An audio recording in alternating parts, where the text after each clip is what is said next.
दोस्तों एक बार फिर से हम आपके लिए HSSC Haryana CET group D form fill up 2026 apply online process की अपडेट लेके आ चुके हैं। किस तरह से आप Haryana common eligibility test CET group D के लिए अपने फॉर्म अप्लाई कर सकते हो। स्टेप बाय स्टेप कंप्लीट जानकारी आपको इस वीडियो में दी जाएगी। लास्ट डेट ऑनलाइन आवेदन करने की 3 जुलाई 2026 है। आपके पास सुनहरा और बड़ा अवसर है फॉर्म अप्लाई करने का। ऑनलाइन आवेदन करते समय आपको कोई भी ऐसी गलती या फिर मिस्टेक नहीं करनी होगी जिसको करने से आपका एप्लीकेशन फॉर्म भी रिजेक्ट हो सकता है। आवेदन करते समय आपको कुछ महत्वपूर्ण बातों को भी ध्यान में रखना होगा, तभी आपका एप्लीकेशन फॉर्म सक्सेसफुली सबमिट हो पाएगा। ऑनलाइन आवेदन करते समय आप अपना फॉर्म रिजेक्ट होने से कैसे बचा सकते हो, किन कारणों से आपका फॉर्म रिजेक्ट होगा। फॉर्म अप्लाई करते समय अगर आपके सामने कोई भी टेक्निकल प्रॉब्लम आ रही है तो उसका हल भी आपको इस वीडियो में मिल जाएगा। फॉर्म अप्लाई करते समय आप अपना रजिस्ट्रेशन वन टाइम रजिस्ट्रेशन किस प्रकार से करोगे, किस तरह से आपको पर्सनल डिटेल क्वालिफिकेशन की डिटेल फिलअप करनी होगी, डॉक्यूमेंट सिग्नेचर फोटोग्राफ कैसे और कितने केबी में आप अपलोड करोगे, फीस पेमेंट करते हुए रजिस्ट्रेशन से लेकर प्रिंट तक आपको कैसे अपना फॉर्म अप्लाई कर लेना होगा। पूरी जानकारी के लिए आपको ये वीडियो शुरू से लेके एंड तक बिना स्किप किए हुए देखनी होगी। इस वीडियो को पूरा देखने पर ही आपके सभी सवाल और डाउट क्लियर होंगे। तो चलिए दोस्तों बिना कोई वक्त गंवाए शुरू करते हैं HSSC Haryana CET group D form fill up की पूरी जानकारी। फॉर्म भरने से पहले आपको सबसे पहले हमारी वेबसाइट IND सरकारी नौकरी के इस पेज पर विजिट करना होगा, जिसका लिंक आपको नीचे description plus first comment box में मिल जाएगा। और हमारे इस पेज पर विजिट करके आप यहां से HSSC Haryana CET group D का फॉर्म अप्लाई कर सकते हो। हरियाणा स्टाफ सिलेक्शन कमीशन की ओर से यहां पर 5/2026 का एडवर्टाइजमेंट रिलीज कर दिया है। Common eligibility test CET group D के लिए यहां पर नोटिफिकेशन रिलीज हो चुका है। लास्ट डेट ऑनलाइन आवेदन करने की 3 जुलाई 2026 है। यहाँ पर 10वीं पास कैंडिडेट अप्लाई कर सकते हैं। 18 से 42 वर्ष आयु सीमा है। एप्लीकेशन फीस मेल कैंडिडेट के लिए जनरल या अदर स्टेट के लिए 500 है। हरियाणा रिजर्व कैटेगरी के लिए 250 है। फीमेल कैंडिडेट के लिए जनरल EWS हरियाणा के लिए 250, हरियाणा रिजर्व कैटेगरी के लिए भी 250 है। और जहां पर जिनके पास आधार नंबर नहीं है उन कैंडिडेट के लिए स्टैंडर्ड फीस 1000 रुपये रहेगी। आप यहां से ऑनलाइन मोड में अपना फीस पेमेंट कर सकते हो। और जो कैंडिडेट ने यहाँ पर सीईटी ग्रुप सी के लिए अप्लाई किया था वो यहाँ पर बिना फीस जमा किए फॉर्म अप्लाई कर सकते हैं। Common eligibility test CET written exam socio economic criteria और एक्सपीरियंस के आधार पे आपका सिलेक्शन किया जाएगा। ऑनलाइन अप्लाई कर सकते हो। हरियाणा जॉब लोकेशन है, ऑल ओवर इंडिया से अप्लाई कर सकते हो। hssc.gov.in की ऑफिशियल वेबसाइट है जिससे आप फॉर्म अप्लाई कर सकते हो। इंपोर्टेंट लिंक सेक्शन के अंतर्गत ऑफिशियल नोटिफिकेशन PDF लिंक पर क्लिक करके आप इसकी PDF डाउनलोड कर सकते हो। सबसे पहले आप यहाँ पर इंपोर्टेंट डेट चेकआउट कर ले। कंप्लीट डेट की टेबल आपको यहाँ पर दे दी गई है। उसके बाद में आपको इस PDF को स्क्रॉल डाउन करना होगा। यहाँ पर आपको इसमें पोस्ट से रिलेटेड जानकारी देखने को मिल जाएगी। Age limit, age relaxation, qualification की डिटेल आपको यहाँ पर दे दी गई है। साथ ही साथ यहाँ पर आपको एग्जामिनेशन पैटर्न और सिलेबस की भी डिटेल दे दी गई है। क्या आपका एग्जामिनेशन पैटर्न रहेगा, सिलेबस आपका क्या रहने वाला है। साथ साथ फॉर्म अप्लाई से रिलेटेड भी आपको जनरल गाइडेंस यहाँ पर देखने को मिल जाएगी। यहाँ पर डॉक्यूमेंट सिग्नेचर फोटो अपलोड करने के लिए सभी जनरल गाइडेंस आपको दे दी गई है। तो कंप्लीट डिटेल के लिए आपको एक कंप्लीट PDF रीड आउट करना अनिवार्य है। इसको पूरा पढ़ने से ही आपके सभी सवाल और डाउट क्लियर होंगे।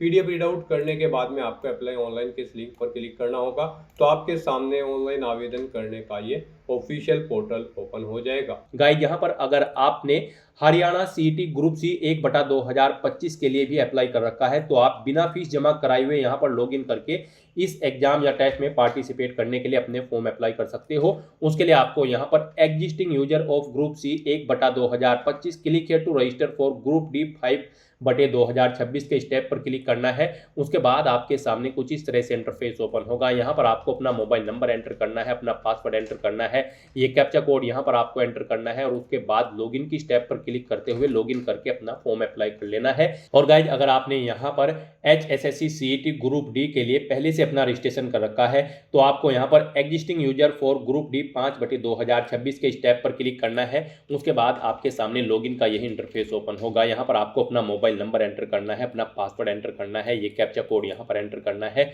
और उसके बाद लॉगिन की स्टेप पर क्लिक करते हुए आपको लॉगिन करके अपना फॉर्म अप्लाई कर लेना है। और अगर आप यहाँ पर ग्रुप डी के इस टेस्ट में पार्टिसिपेट करने के लिए फर्स्ट टाइम अप्लाई करने जा रहे हो या फिर आपने सीईटी ग्रुप सी के लिए भी अप्लाई नहीं किया है तो फिर आपको यहाँ पर सबसे पहले अपना रजिस्ट्रेशन करना होगा। उसके लिए आपको यहाँ पर new registration for group D 5/2026 के इस टैब पर क्लिक करना है और अपना रजिस्ट्रेशन करते हुए आपको अपना फॉर्म अप्लाई करना है। जैसे ही आप इस टैब पर क्लिक करेंगे आपके सामने यहाँ पर कुछ जनरल इंस्ट्रक्शंस ओपन होंगे। यहाँ पर आपको सभी डिटेल्स प्रोवाइड कर दी गई है। फॉर्म अप्लाई करने से पहले आपको इन्हें केयरफुली रीड आउट कर लेना है। यहाँ पर आपको बता दिया गया है फॉर्म आप कैसे अप्लाई करोगे, क्या क्या चीजें आपके पास यहाँ पर फॉर्म अप्लाई करने से पहले होनी चाहिए, जैसे कि एक वैलिड मोबाइल नंबर, एक वैलिड ईमेल आईडी यहाँ पर आपके पास होनी चाहिए फॉर्म अप्लाई करते हुए। यहाँ पर आपके पास आपकी एजुकेशनल क्वालिफिकेशन के सर्टिफिकेट्स होने चाहिए, फोटो सिग्नेचर होने चाहिए, इनकी यहाँ पर सॉफ्ट कॉपी आपके पास होनी चाहिए। डॉक्यूमेंट्स आपको बता दिए गए हैं कौन कौन से डॉक्यूमेंट्स की यहाँ पर आपको रिक्वायरमेंट रहेगी फॉर्म अप्लाई करते हुए। आपको सभी ये general instructions carefully read out कर लेने हैं। उसके बाद आपको इस पेज को नीचे स्क्रॉल करना है और फिर आपको डिक्लेरेशन सेक्शन में आने के बाद इस चेकबॉक्स को ओके करना है और उसके बाद फिर आपको यहाँ पर accept and proceed to register के स्टेप पर क्लिक करना है। फिर आपके सामने यहाँ पर रजिस्ट्रेशन का फॉर्म ओपन हो जाएगा। अब यहाँ पर आपको अपनी बेसिक इंफॉर्मेशन देते हुए अपना रजिस्ट्रेशन करना है। सबसे पहले यहाँ पर आपको अपना 10 डिजिट का एक वैलिड मोबाइल नंबर यहाँ पर एंटर करना है। उसके बाद आपको गेट ओटीपी के इस ऑप्शन पर क्लिक करना है। फिर आपके मोबाइल नंबर पर एक ओटीपी आएगा, वो ओटीपी आपको यहाँ पर एंटर करते हुए अपना मोबाइल नंबर वेरीफाई कर लेना है। फिर यहाँ पर आप अपना ईमेल एड्रेस एंटर करेंगे, उसके बाद उसे एक बार फिर से री एंटर करेंगे और फिर आप गेट ओटीपी के इस ऑप्शन पर क्लिक करेंगे। फिर आपकी ईमेल आईडी पर भी एक ओटीपी आएगा, वो ओटीपी आपको यहाँ पर एंटर करते हुए अपनी ईमेल आईडी भी आपको वेरीफाई कर लेनी है। फिर गाइस यहाँ पर आपको अपना पासवर्ड क्रिएट करना है। यहाँ पर आप अपना पासवर्ड एंटर करेंगे। आपका पासवर्ड यहाँ पर अल्फा न्यूमेरिक फॉर्मेट में होना चाहिए और यहाँ पर आपका पासवर्ड कम से कम 8 कैरेक्टर का होना चाहिए। अल्फा न्यूमेरिक फॉर्मेट का मीन्स यहाँ पर आपके पासवर्ड में कम से कम एक अपर केस कैरेक्टर होना चाहिए, एक लोअर केस कैरेक्टर, एक इंटीजर नंबर और एक स्पेशल कैरेक्टर जैसे कि @ या फिर डॉलर होना चाहिए। तो इस फॉर्मेट में यहाँ पर आपको अपना पासवर्ड एंटर करना है। वही पासवर्ड आपको री एंटर योर पासवर्ड फील्ड में एंटर करना है। उसके बाद आपको ये कैप्चा कोड यहाँ पर एंटर करना है और फिर गाइस आपको रजिस्टर एंड प्रोसीड के इस ऑप्शन पर क्लिक करना है। इस तरह से यहाँ पर आपका रजिस्ट्रेशन सक्सेसफुली कंप्लीट हो जाएगा। गाइड यहाँ पर अब आपको अपना वन टाइम रजिस्ट्रेशन का फॉर्म फिल करना है। यहाँ पर अब आपको सबसे पहले अपनी पर्सनल इन्फॉर्मेशन प्रोवाइड करनी है। यहाँ पर आप जो भी डॉक्यूमेंट अपलोड करेंगे, जो भी आपके सपोर्टेड या फिर रिक्वायर्ड डॉक्यूमेंट होंगे, वो जेपीजी, जेपीईजी, पीडीएफ फॉर्मेट में होने चाहिए और उनका साइज 20 KB से 200 KB के बीच में होना चाहिए। तो यहाँ पर आपको पर्सनल डिटेल में सबसे पहले पूछा गया है कि क्या आपने यहाँ पर सीटी 1/2022 या फिर 2023 के लिए भी पार्टिसिपेट किया था। अगर किया था तो आप येस करेंगे और यहाँ पर अपना रजिस्ट्रेशन नंबर आप एंटर करेंगे और फिर यहाँ पर आप अपनी डेट ऑफ बर्थ सेलेक्ट करेंगे और अगर नहीं किया था तो आप सिंपली नो ऑप्शन सेलेक्ट कर लेंगे। उसके बाद यहाँ पर आपको अपना फुल नेम एंटर करना है अपनी 10वीं की मार्कशीट के अकॉर्डिंग। फिर यहाँ पर आपको अपनी डेट ऑफ बर्थ सेलेक्ट करनी है अपनी 10वीं की मार्कशीट के अकॉर्डिंग। फिर उसके बाद आपको अपने फादर का नाम यहाँ पर एंटर करना है, अपनी मदर का नाम एंटर करना है। उसके बाद आपसे पूछा गया है कि क्या आपके पास आधार है। अगर है तो आप येस करेंगे और फिर यहाँ पर आप अपना आधार नंबर एंटर करेंगे, उसे एक बार फिर से एंटर करके कंफर्म कर लेंगे और फिर गाइस यहाँ पर आप अपना आधार अपलोड कर देंगे। आप चूज फाइल के ऑप्शन पर क्लिक करेंगे, फाइल को सिलेक्ट कर लेंगे और अपना आधार फ्रंट और बैक साइड दोनों तरफ से यहाँ पर आप अपलोड कर देंगे। यहाँ पर हम आपको ऑलरेडी बता चुके हैं जो भी डॉक्यूमेंट आप अपलोड करेंगे वो जेपीजी, जेपीईजी या फिर पीडीएफ फॉर्मेट में होना चाहिए। 20 KB से 200 KB के बीच में उसका साइज होना चाहिए। और अगर आपके पास आधार नंबर नहीं है तो आप सिंपली यहाँ पर नो ऑप्शन सेलेक्ट करेंगे और फिर यहाँ पर आपको बताना होगा कि इनमें आपके पास परिवार पहचान पत्र है या फिर ड्राइविंग लाइसेंस है या फिर पैन कार्ड या फिर वोटर ID या फिर पासपोर्ट या फिर बर्थ सर्टिफिकेट या फिर राशन कार्ड, इनमें से जो भी आपके पास है वो आप यहाँ पर सेलेक्ट करें और उसकी डिटेल दे, जैसे कि उसका नंबर आपको देना होगा और फिर आपको अपना वो यहाँ पर ID अपलोड कर देना होगा चूज फाइल के ऑप्शन पर क्लिक करते हुए, फाइल को सिलेक्ट करते हुए। और गाइस अगर आपके पास आधार नहीं होगा फिर तो यहाँ पर आपको 1000 रुपये यहाँ पर स्टैंडर्ड फीस के रूप में देने होंगे। तो बेटर रहेगा कि आपके पास आधार नंबर हो, आप यहाँ पर येस ऑप्शन सेलेक्ट करें और अपनी आधार की डिटेल यहाँ पर प्रोवाइड कर दें। फिर यहाँ पर आपसे पूछा गया कि क्या आप जुड़वा भाई बहन हैं और आपने सीईटी ग्रुप सी 2025 के लिए भी अप्लाई किया था और आप सीईटी ग्रुप डी के 2026 के लिए भी अप्लाई करने जा रहे हैं। अगर हैं तो आप यस करेंगे। तो फिर यहाँ पर आपको एक फॉर्मेट दिया गया है, एक फॉर्म दिया गया है, आपको इसे फिल करके यहाँ पर अपलोड करना होगा। यहाँ पर आपको ऑफिशियल नोटिफिकेशन में पेज नंबर 23 पर आपको ये फॉर्म दिया गया है। एनेक्जर 9 में आप इसे फिल करके यहाँ पर इसकी सॉफ्ट सॉफ्ट कॉपी अपलोड करेंगे। आप डायरेक्टली यहाँ से भी डाउनलोड के ऑप्शन पर क्लिक करके इसे डाउनलोड कर सकते हो और फिर इसे फिल करके इसकी सॉफ्ट कॉपी यहाँ पर आप अपलोड करेंगे। उसके लिए आप चूज फाइल के ऑप्शन पर क्लिक करेंगे, फाइल को सिलेक्ट करेंगे और अपनी यहाँ पर अगर आप ट्विन ब्रदर या सिस्टर है तो उसका ये फॉर्म आप यहाँ पर अपलोड कर देंगे। और अगर आप जुड़वा भाई बहन नहीं है तो आप सिंपली नो ऑप्शन सेलेक्ट करेंगे। फिर यहाँ पर आपको अपना जेंडर सेलेक्ट करना है, मेल फीमेल या फिर ट्रांसजेंडर। उसके बाद आपको अपना मैरिटल स्टेटस बताना है, आप मैरिड हो या फिर अनमैरिड। फिर आपकी बॉडी पर कहीं कोई कट या तिल का निशान है तो उस पैलेस का नाम यहाँ पर आपको देना है। 2 पैलेस के नाम आपको देने हैं, नहीं है तो आप नो मार्क एंटर कर देंगे। इस तरह से अपनी पर्सनल डिटेल प्रोवाइड करने के बाद गाइज फिर आपको इस चेकबॉक्स को ओके करना है और उसके बाद फिर आपको सेव एंड नेक्स्ट के इस ऑप्शन पर क्लिक करना है।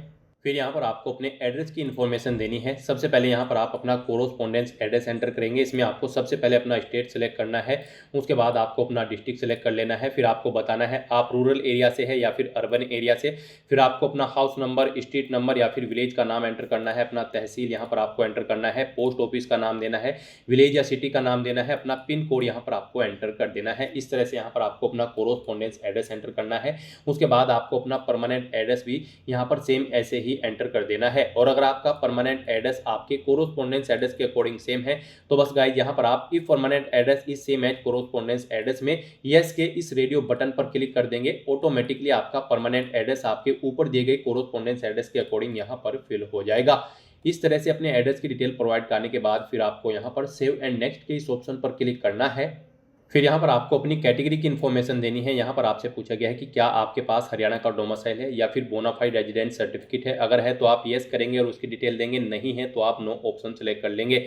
मान लीजिए आप हरियाणा से बिलोंग करते हैं तो आप येस करेंगे। उसके बाद यहाँ पर आपको अपना डोमिसाइल सर्टिफिकेट नंबर एंटर करना होगा, किस डेट को वो इशू हुआ है वो डेट यहाँ पर आपको सिलेक्ट कर लेनी होगी, किस अथॉरिटी ने आपको इशू कराया है जैसे कि पटवारी, तहसीलदार या फिर कानूनगो या फिर सिटी मजिस्ट्रेट, उस अथॉरिटी की डेजिग्नेशन यहाँ पर आपको देनी होगी। फिर यहाँ पर आपको अपना डोमिसाइल या फिर बोनाफाइड रेजिडेंट सर्टिफिकेट अपलोड करना होगा। आपको चूज फाइल के ऑप्शन पर क्लिक करना है, फाइल को सिलेक्ट कर लेना है और अपना डोमिसाइल या फिर बोनाफाइड रेजिडेंट सर्टिफिकेट यहाँ पर आपको अपलोड करना है। ये आपका यहाँ पर जेपीजी या फिर पीडीएफ फॉर्मेट में होना चाहिए। 20 KB से 200 KB के बीच में यहाँ पर आपकी फाइल का साइज होना चाहिए। फिर यहाँ पर आपको अपनी कैटेगरी सिलेक्ट करनी है, आप जिस कैटेगरी से बिलोंग करते हैं। फिर आपसे पूछा गया है कि क्या आप यहाँ पर प्रेजेंट में कार्यरत हैं, एड होक या फिर कॉन्ट्रैक्ट बेस या फिर वर्क चार्ज या फिर डेली वेजेस पर। अगर हैं तो आप यस करेंगे और फिर यहाँ पर अपनी वर्क की डिटेल देंगे, जैसे कि यहाँ पर आपको इश्यूइंग अथॉरिटी देनी है। फिर यहाँ पर आपको पोस्ट का नाम देना है, किस पोस्ट पर आप कार्यरत है, किस डेट से किस डेट तक आप कार्यरत थे वो डेट आप देंगे। टोटल एक्सपीरियंस यहाँ पर आपका इन डेट्स के अकॉर्डिंग कैलकुलेट करके आपको शो कर दिया जाएगा। फिर आपको अपना एक्सपीरियंस सर्टिफिकेट यहाँ पर अपलोड कर देना होगा। और अगर आप प्रेजेंट में कार्यरत नहीं है तो आप सिंपली नो ऑप्शन सेलेक्ट कर लेंगे।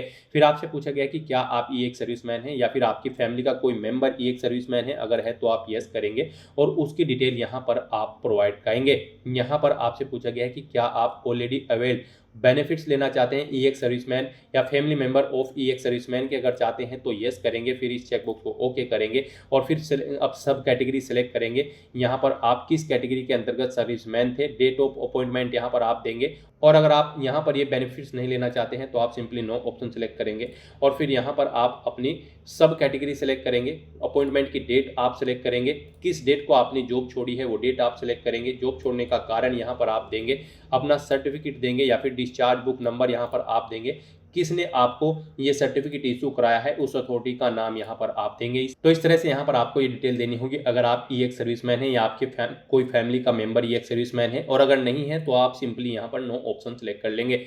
उसके बाद आपसे पूछा गया है कि क्या आप फ्रीडम फाइटर कैंडिडेट हैं। अगर हैं तो आप यस करेंगे और फिर उसकी डिटेल देंगे, जैसे कि सर्टिफिकेट नंबर देना होगा फ्रीडम फाइटर सर्टिफिकेट का। यहाँ पर आपको कब वो इशू हुआ है वो डेट आपको सेलेक्ट करनी होगी, किस अथॉरिटी ने आपको इशू कराया है उसका नाम देना होगा और फिर अपना फ्रीडम फाइटर का सर्टिफिकेट भी यहाँ पर आपको अपलोड करना होगा, डिपेंडेंट फ्रीडम फाइटर का। इस तरह से आपको डिटेल देनी होगी। और अगर आप डिपेंडेंट फ्रीडम फाइटर नहीं है तो आप सिंपली नो ऑप्शन सेलेक्ट कर लेंगे। उसके बाद आपसे पूछा गया कि क्या आप PWD person with benchmark disability candidate है।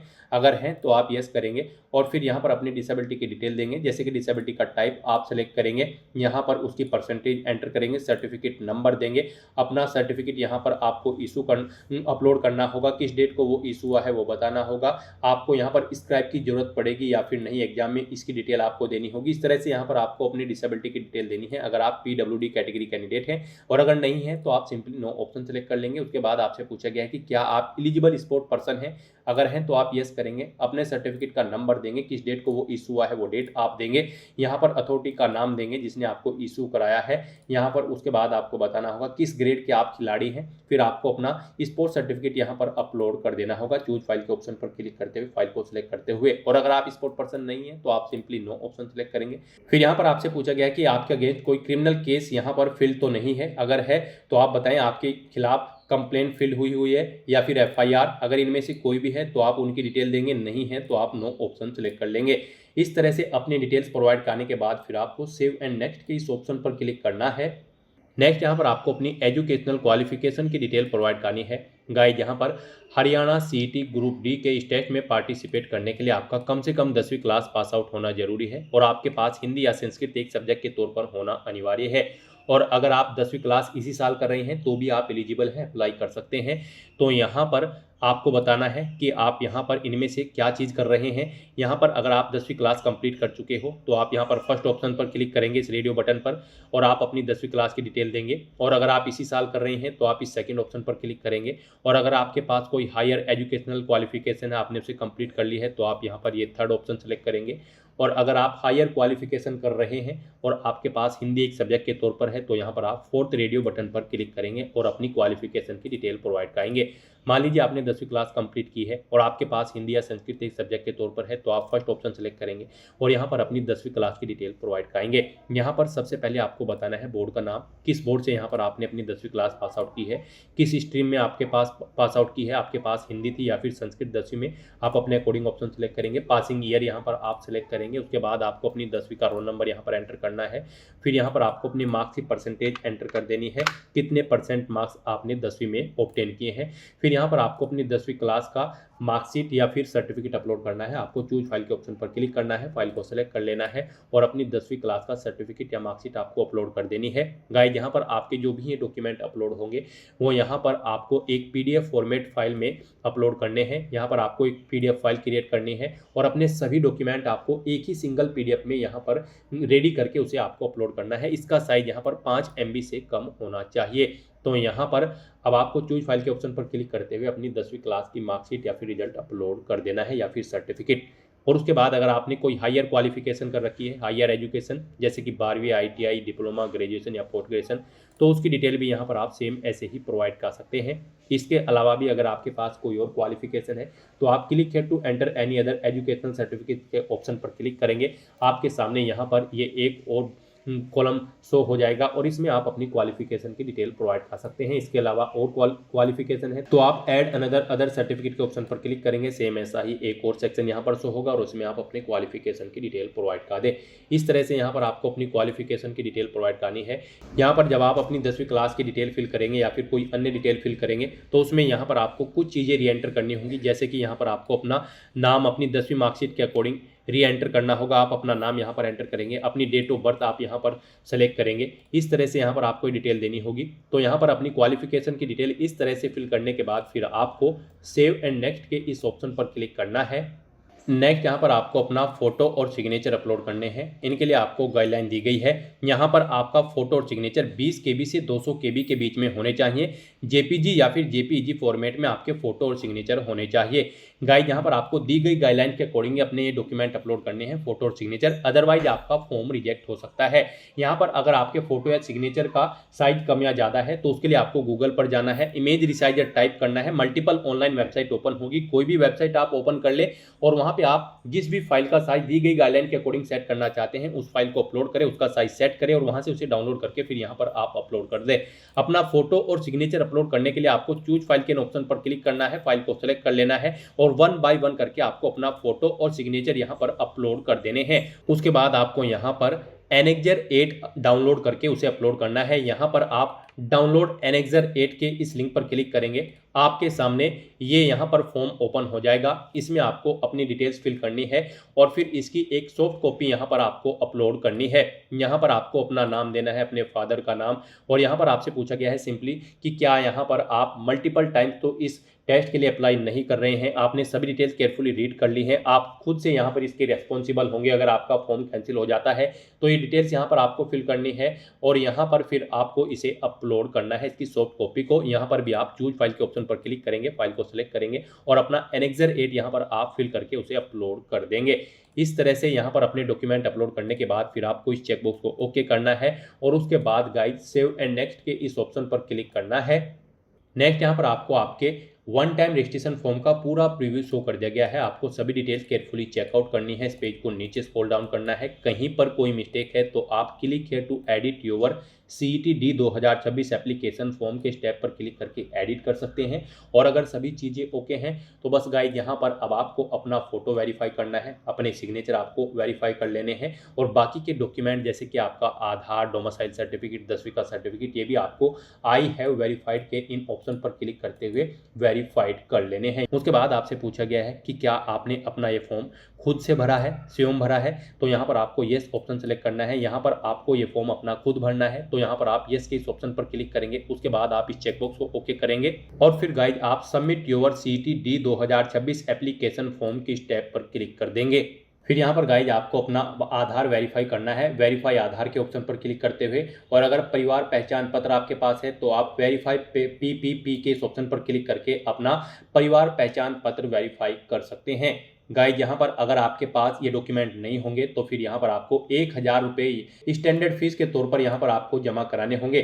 तो यहाँ पर अगर आपके पास आधार है तो आप उसे वेरीफाई कर ले। आप वेरीफाई आधार के ऑप्शन पर क्लिक करें, आपके सामने कुछ इस तरह से इंटरफेस ओपन होगा। अब आपको ये कैप्चा कोड यहाँ पर एंटर करना है और उसके बाद आपको सबमिट के इस ऑप्शन पर क्लिक करना है। फिर यहाँ पर आपके रजिस्टर्ड मोबाइल नंबर पर जिससे आपका आधार लिंक है एक OTP आएगा, उसे यहाँ पर आपको एंटर करते हुए अपना आधार वेरीफाई कर लेना है। इस तरह से यहाँ पर आप अपना आधार वेरीफाई कर लेंगे अगर आपके पास आधार है।